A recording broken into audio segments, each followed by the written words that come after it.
अहले ईमान, याद करो इस मुजाहिद को जिसकी आंखों में गैरत का समंदर और दिल में उम्मत का दर्द मौजूद था।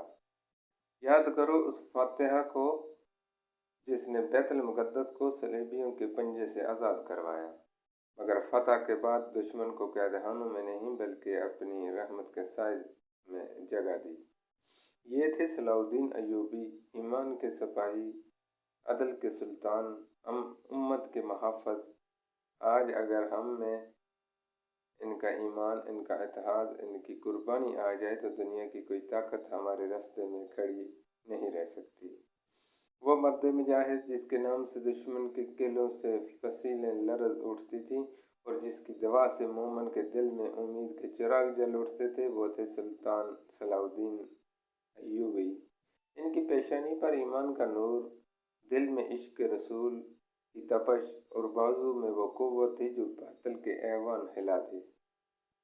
तारीख के औराक गवाह हैं कि जब सलेबी लश्कर बैतुल मुक़द्दस की सरजमीन को रोंद रहे थे, तब एक मर्द वाहिद उठा जिसकी आंखों में गैरत का समंदर, दिल में उम्मत का दर्द।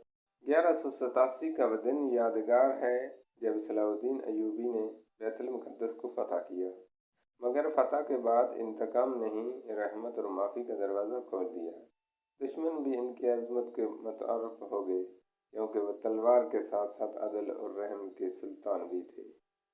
वो सिर्फ एक फातिहा नहीं थे, एक मसलह, एक आशिक रसूल सल्लल्लाहु अलैहि वसल्लम और इत्तेहाद उम्मत के पैगंबर थे।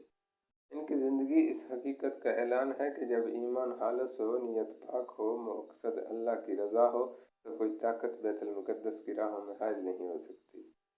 आज भी जब मुसलमान गैरत, इत्तेहाद और कुर्बानी का जिक्र करते हैं तो दिल की धड़कनों में एक ही नाम गूंजता है, सलाहुद्दीन अय्यूबी।